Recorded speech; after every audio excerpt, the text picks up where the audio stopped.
Seven years in టైబెట్ movie ఎలా ఉంది అంటే, ఈ మూవీ అందరికీ నచ్చే సినిమా కాదు. కానీ ఓపికగా మంచి కథలను ఆస్వాదించే వాళ్ళకు మాత్రం ఇదొక అద్భుతమైన అనుభవం. మూవీ స్టార్ట్ అయినప్పుడు హెన్రీ చేరర్ అనే వ్యక్తి చాలా అహంకారంగా తన గురించి మాత్రమే ఆలోచించే వ్యక్తిగా కనిపిస్తాడు. కానీ టిబెట్కు వెళ్ళిన తర్వాత అతని జీవితంలో జరిగే మార్పులు ఈ సినిమాకి ప్రధాన బలం. బ్రాడ్ పిట్ యాక్టింగ్ మాత్రం చాలా నేచురల్గా ఉంటుంది.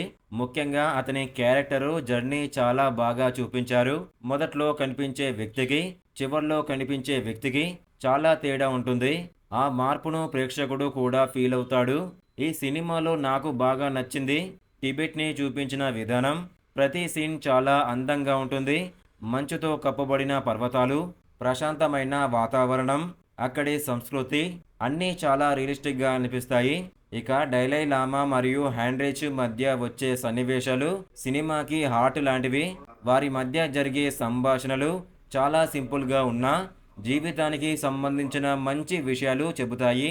బ్యాక్గ్రౌండ్ మ్యూజిక్ కూడా సినిమాకి పెద్ద ప్లస్ పాయింట్. కొన్ని సీన్స్లో డైలాగ్స్ లేకపోయినా కేవలం మ్యూజిక్తోనే ఎమోషన్ని ఫీల్ అయ్యేలా చేస్తుంది.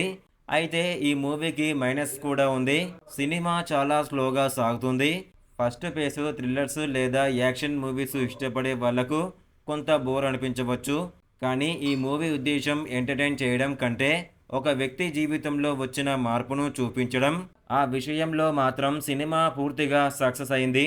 సినిమాలో యాక్షన్ లేదు, పెద్ద ట్విస్టులు లేవు, హారర్ లేదు, సస్పెన్స్ లేదు. కానీ మనసుకు హత్తుకునే ఎమోషన్స్ ఉన్నాయి.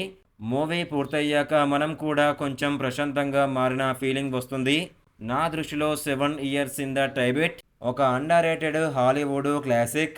మంచి కథలు, నిజ జీవిత సంఘటనలు, ఎమోషనల్ డ్రామాలు ఇష్టపడే వాళ్ళు ఈ మూవీని తప్పకుండా చూడొచ్చు.